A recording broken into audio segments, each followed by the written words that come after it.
Miniart Land Utility Tractor Standard N in 1/35. Well, I found something better than hairspray.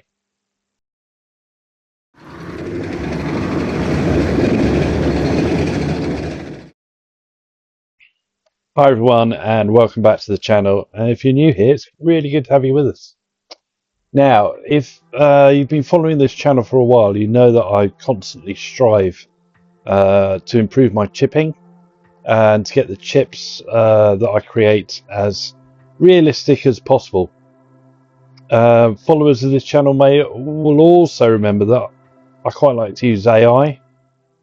Previously, we've used it to make sweaty seats and a really nice realistic wood effect. So I've asked Chat GPT to come up with a unique way of making really accurate, small, perfectly formed chips in a really relatively easy method. And it came up with something that I haven't seen before, and I don't know if you've seen before. If you have, let me know down in the comments, because I'd really be interested to see other people that use it.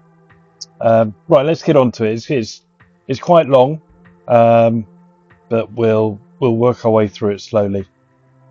So this is where we got to at the end of last week, and now I am just priming them. For some reason I've chosen to prime them in white, and this is the VMS No Peel white primer. It's good. It's not as good as the black one, but it does give a good covering. So everything gets primed, and then we'll move on to the next step.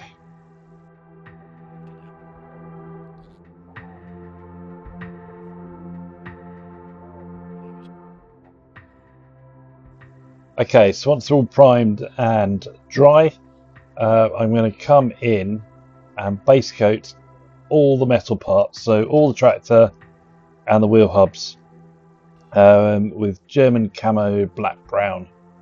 Again, if you've been watching this channel, you'll know this is my one of my preferred chipping colors. So I'm just going to base coat everything in this and basically make it one large chip.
Okay, so it's all been base coated in the black brown. Now let's have a bit of fun. So I'm going to take some more of the German camo black brown, and into that I'm going to put some thinner. Just, it's probably not 50-50, but you want a nice workable mix.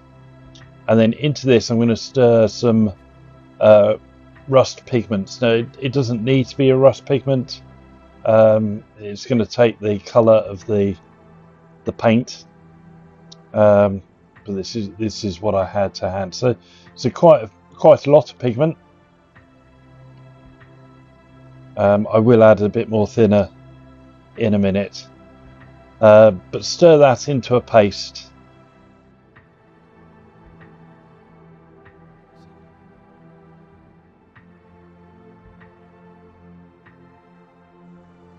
Okay, and what we're going to do is we're going to apply this where we would expect rust to form. Now, back in the 30s and 40s, when these tractors were used, the metal that they were made from wouldn't have been the highest quality steel, so they rust. There's no getting away from that. And there are certainly loads of pictures online of rusty models of this tractor, and the way it rusts is that the water gets under the paint and causes the metal surface to break down and get lumpy. And this is what a lot of people miss, and certainly I have in the past when doing chipping. So by incorporating the pigments into the paint, we can, if you like, break up the surface and give it a bit of texture. So this is the rear wheel arch, the inside, outside of it. So I'm just going along seam lines and corners and anywhere where water would accumulate and break through the paint and cause the metal beneath to decay.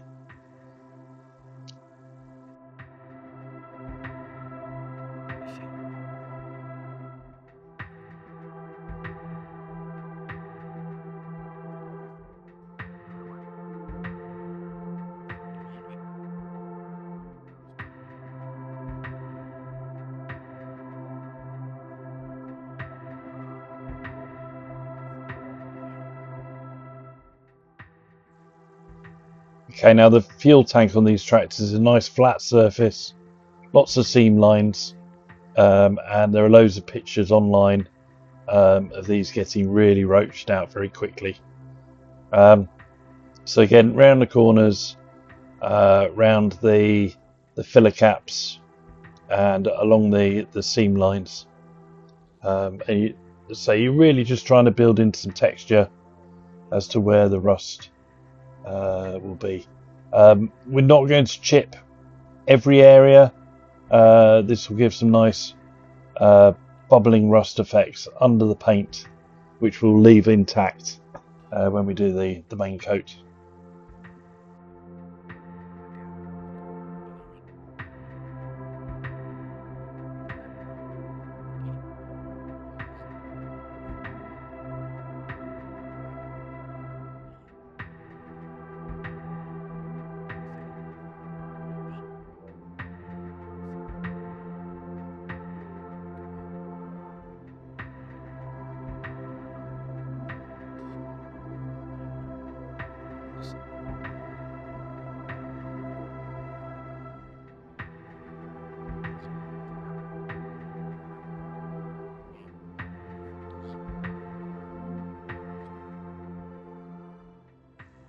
Okay, so there it is once it's dry, and you can really see where those rust patches are and how I've concentrated them along the seam lines and the ribbing on the fuel tank.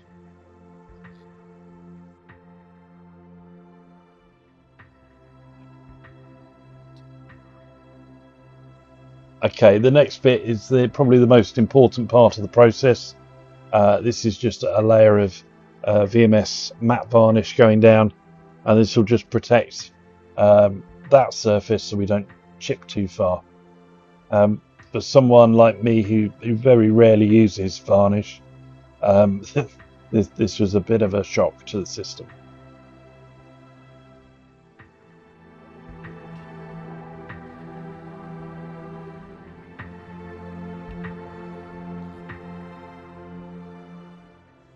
Okay, so the magic product that Chat GPT suggested is this one, AK 3rd Gen Matte Medium.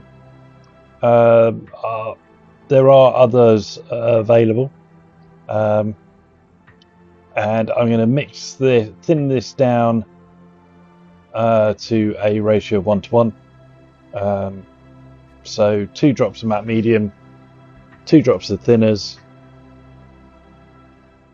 and we will stir this. Oh, we will stir this into a very reasonably thin product.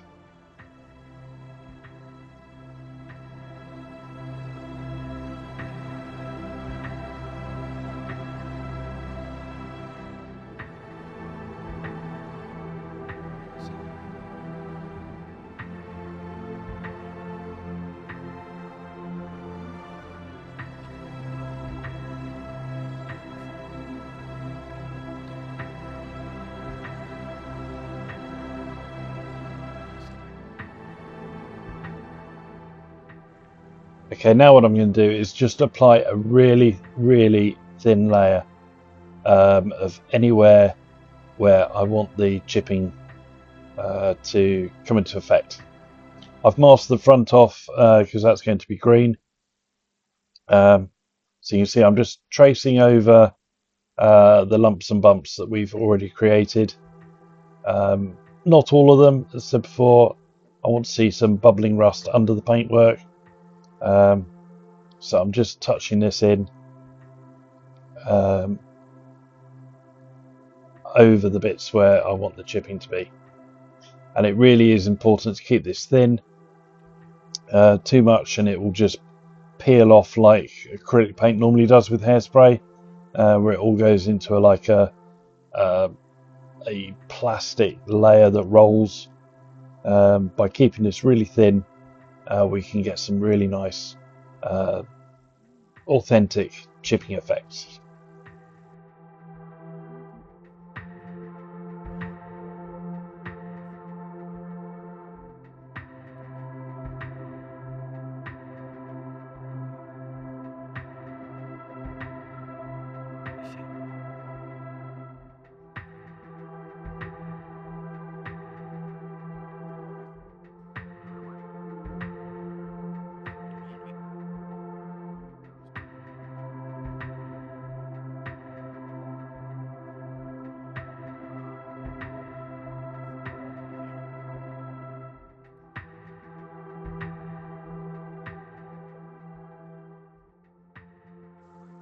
Okay, once that's allowed to dry, and it only takes half an hour, it's time to get some paint, some proper paint onto the model. I struggled to find the right paint. The instructions called for just yellow, which I felt was too bright. The real tractors were painted in Fordson Harvest Gold, which I couldn't find. So this is Golden Yellow by AK Third Gen, which will give a nice faded yellow. Because it's spraying onto brown, it's what's in the color cup isn't actually the color that turns out, but it is quite a good approximation to certainly the pictures in the instructions. So a nice good layer of this over the whole model.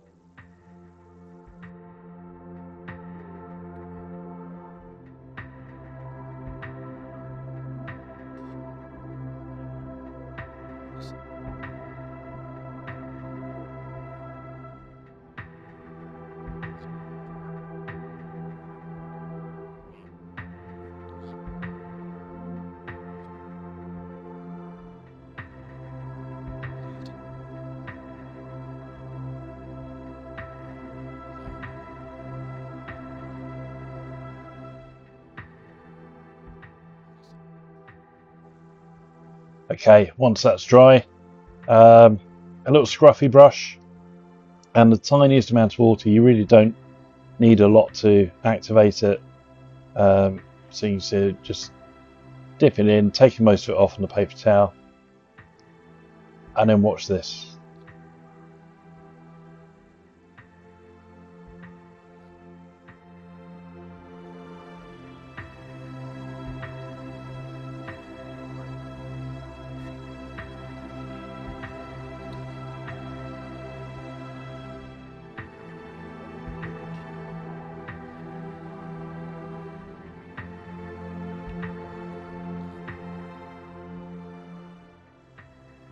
So the chips form really easily, and they have nice jagged edges, as if the paint is sort of splintering off. You'll see it once I dry it a bit with a cotton bud, just to get the excess paint off there. But you can see how that works really with very little effort at all.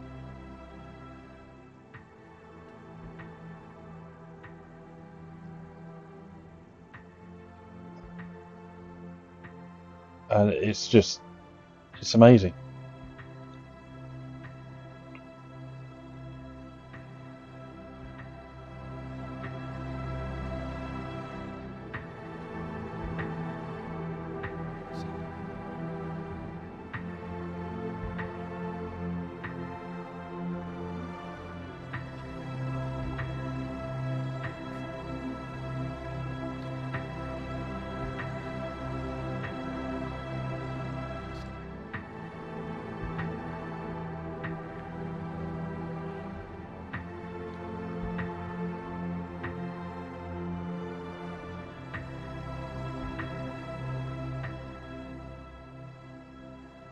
And there you go. For first attempt, I don't think that's bad at all.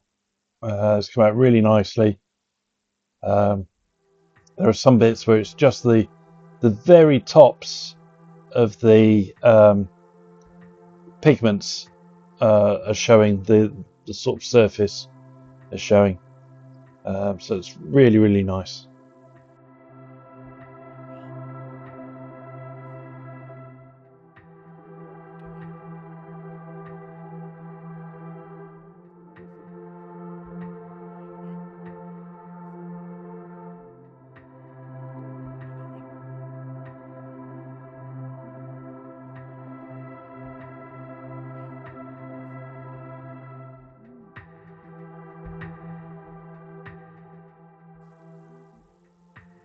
Okay, so off camera I did the rest of the tractor.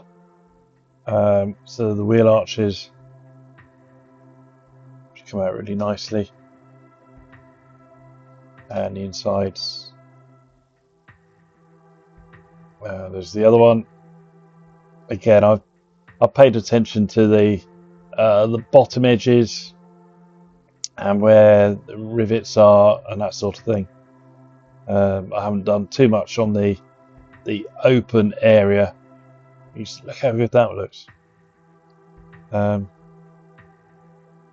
There's the fuel tank and the radiator. As I say, I've left that taped up because that's going to be olive green. And then here's the body of the tank.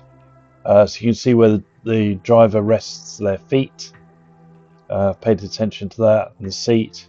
And the seat looks like any seat you would find on for sale on eBay as bar stools. Toolbox. I haven't done too much on the engine, but I've done around the rivet lines where the gearbox is joined onto the engine block. And yeah, really, really realistic.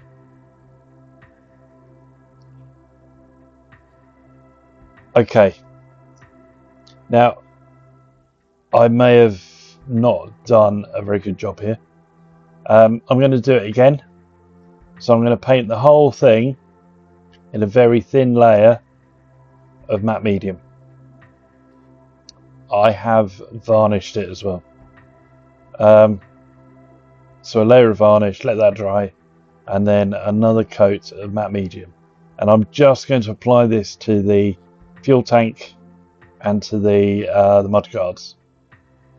And then what I'll do is I'll bring in a slightly lighter colour of yellow, just so we can get some sun bleaching and paint degradation before it rusts.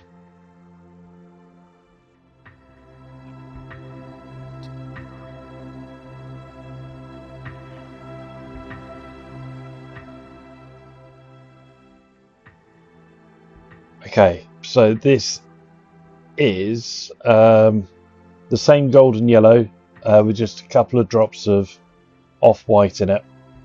And then I'm going to spray this over the whole thing, just in a very, very thin coat. Chat GPT told me to do this. And then we'll chip it all off and just leave some patches of lighter paint. Not sure it really worked, but we'll see in the end.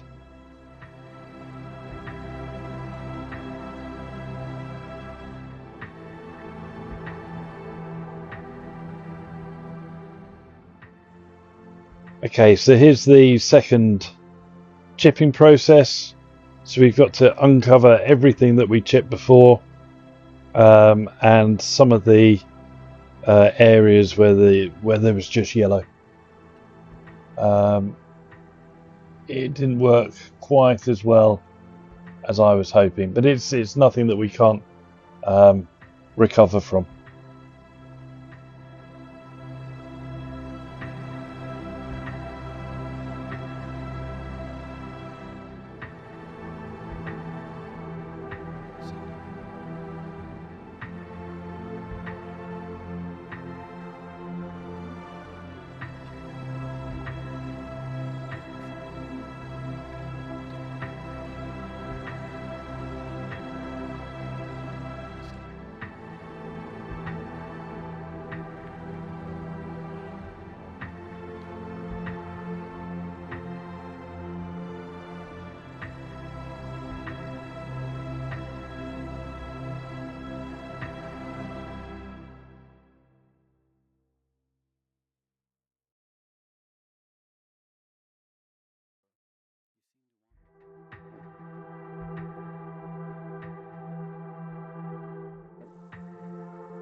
Okay, so that's the second chipping complete, and you can see there are some patches there of darker yellow coming through the lighter yellow, so we may have got away with it.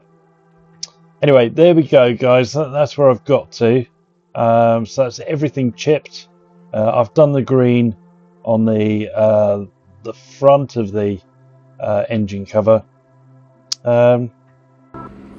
So there you go, guys. I know it's a lot to take in. What I'll do is I'll put together a little instructional PDF, and I'll make that available in my Etsy shop for very cheaply. I'll put all the links down in the description below.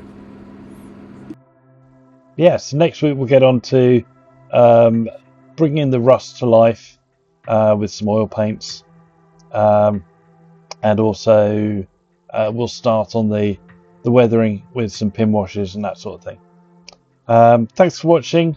As I've said before, it's really nice that you are willing to spend nearly half an hour with me, so I really, really appreciate that. Please like, share and subscribe if you haven't already done so, and let me know what you think down in the comments. Is this a game changer? I think it might be. Thanks for watching. I'll see you again soon. Bye.